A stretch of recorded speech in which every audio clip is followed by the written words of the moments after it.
Hi Libra, welcome to your October Tarot Horoscope. After a year of doing this, I finally figured out I can just shuffle the cards and pull a card before I hit record, so we don't have to sit there with me shuffling cards in silence for a long time. So I have a card for you already for October. The first 2/3 of October are, of course, Libra season, so happy birthday to all of you that are having your birthdays in October, and then we'll be rolling into Scorpio season at the end of the month. So your card, Libra, for this month is the Empress reversed. So this is the way she looks, the right way up.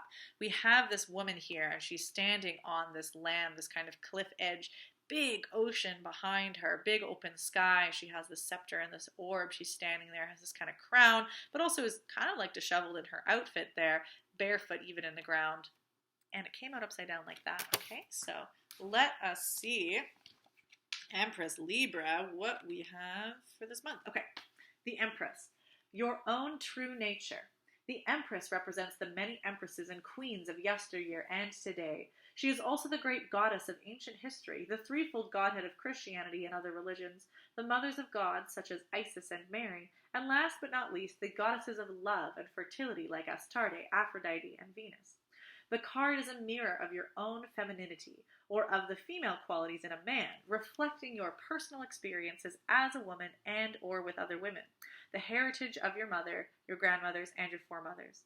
The Empress has the face of Gala Dali. Much has been written about the degree to which Gala dominated Dali, but this card goes way beyond any biographical anecdotes. The expansive, open-ended background locates the central figure, taken from a picture by Delacroix, within a vast realm in front of a sea of possibilities. The imperial orb in her left hand symbolizes fertility as well as the globe, and thus represents the challenge to claim this vast land for oneself and to take command of it. The lily scepter in her right hand is an early symbol of fertility and virility. White stars dancing around the head of the figure elevate her above the blue water and the grayish mountains. This card is all about living a fruitful, flourishing, and star-studded life. Women, as well as men, are encouraged to become rulers of their own destiny and to take responsibility for their own well-being and fortune. Practical advice. In order to be happy and feel good, it is important to create your own realm and to establish and follow rules that underpin your well-being and the pleasure you experience. Take charge of your daily well-being. Ban false goddesses and foreign empresses from your life. Okay, Libra, this is kind of an interesting one and a good one for this month. So this Libra season and most of October, since you're coming to your solar return, your kind of birthday, this is a really great time to be thinking about yourself. Of all times, your birthday is a great time to think about yourself. Think about your realm, think about your land, think about your experience in really just taking stock of where your life is at, your friends, your partners, your workplace, your home life, your realm.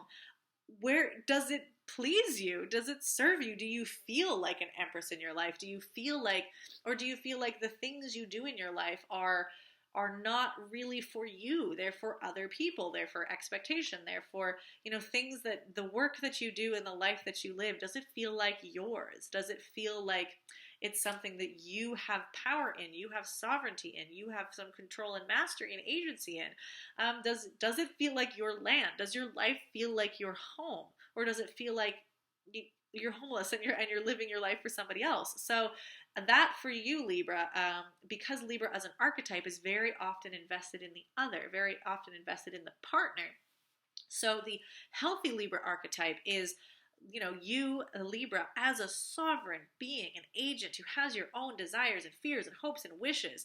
You as a person choosing to come into partnership, whether romantic or otherwise, or just some agreement or partnership with another person, equally a sovereign being, where both of you, as sole empresses in your lands, are bringing your lands together as an allyship and a union that does not subserve or make one person subordinate to the other, where you are not, a partnership is not to dissolve your empire into something else. It's not to see somebody else and annex them into yours and say, you are mine now. That union and a partnership, there's so much cultural rhetoric and language around, partnership as being about the dissolving into the other, or for, the feminine principle in patriarchal culture, the partnership is about the female becoming owned by the man. So the relationship is owned by one person, and it's not this equal to sovereigns. So there's a lot of cultural or historical baggage around partnership that you as a Libra, maybe you may have freed yourself from that. You may have sort of still had that stuck on you where, like, what is a healthy Libra energy? What is healthy Libra partnership? It's about balance. Libra is the sign of the scales. It's about balance and it's about justice, fairness, the balance of what is good for you and what is good for me. That balance is justice, that we are each owed and deserved that which is coming to us. So this card is really just this really encouraging you at this turn of season, at this turn of back to your birthday.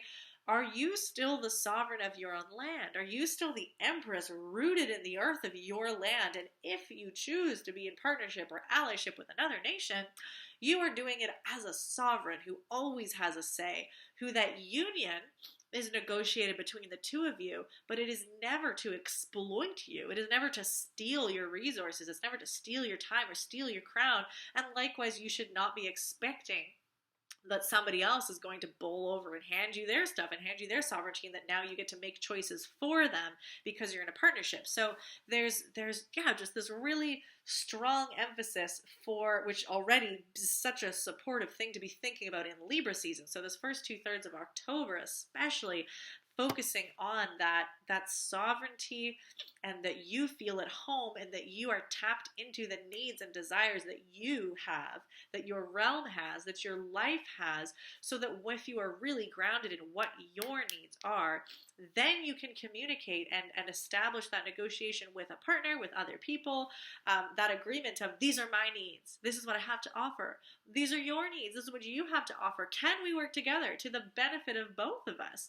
This ideal nations of edifying each other in trade rather than, kind of annexing or leeching all of that. There's so many unhealthy ways to take or get your needs met, but there's so many beautiful ways too as well. And you're never going to be able to finding a healthy, kind of balance or relationship or agreement between these nations, between these other people, only starts with if you know what you want and what you have to offer, what you are willing to give, where your boundaries are, where your limits are, what is okay, this is okay, but not this, then this is where I draw the line and I won't accept that from you. And that honesty keeps you safe, keeps you flourishing, and it also saves time. If you false advertise what you're up for and you get in a relationship with somebody because that's what their needs are and expectations, and then you suddenly find out you're tapped out because you weren't honest in the first place with yourself, it's kind of like, well, that person maybe could have found somebody that actually could support them for their dreams in a way that wouldn't tap them out, and you wouldn't have felt that pressure to overgive past what you were able. So the healthy relationship and helping the other person in their life goals really starts with you being solid on yours. So that's the invitation for this Libra season, for this first 2/3 of October. There's a lot of retrogrades in that whole time too, and retrograde energy is a great time for reflection, reorientation, restructuring, really reassessing where you're at. So having your birthdays, or some of you having your birthdays right in the thick of retrograde season, is really actually awesome for this stage of what is mine, what do I need? And then we have, towards the end of the month, we have Scorpio season, and Scorpio season is a really interesting time of it's this understanding of the sex, birth, life, death, rebirth cycle that we see time and time again in our lives, in the world around us, in nature. That life is not this linear growth that goes on forever, despite what our capitalist economic system might like to say. Unlimited growth is not actually a thing, not sustainable in the real world. Death must be a part of any system in order for the system to be healthy. And Scorpio season is really looking at that death rebirth cycle. So in Scorpio season, it's really often we find we're looking at areas in our life that maybe need that clearing out, need that dying down, in order to bring back the nutrition and the space for the next rebirth project. So if you've spent some time in Libra season thinking and reassessing on what your needs are, what you might want to work on, what your growth might be, and then you might look around and see, well, I don't actually have room for that. Like, I have these new things I want to grow, but I need to make space. I need to let something go. I need to let something die or change. Death doesn't have to mean annihilation, obliteration, and you've lost it forever. Death can just look like change. It can look like the old version is dying, so the new version can exist. It doesn't have to mean everything you have you will lose. It's the current way of having it you might lose in order to get a new way of having it. So there's no reason to be afraid of Scorpio season as long as you aren't in resistance to change, and as long as you aren't terrified of the process of loss, where you understand that loss is just you opening up the hand to have something new come in. And you can't have something new come in if it's full with other things. So loss and death is all part of receiving and life. So that's the theme that's going to be coming in for Scorpio season. So that's October for you. You've got some birthdays, reassess, look at your lovely, luscious, empirical land, see what your needs are so you can communicate them with other people, and then be prepared to have to make some clearing, make some cuts, and feel into having that loss for a time, knowing, having the patience that spring will come again and something new will come to fill that space. So that's October for you.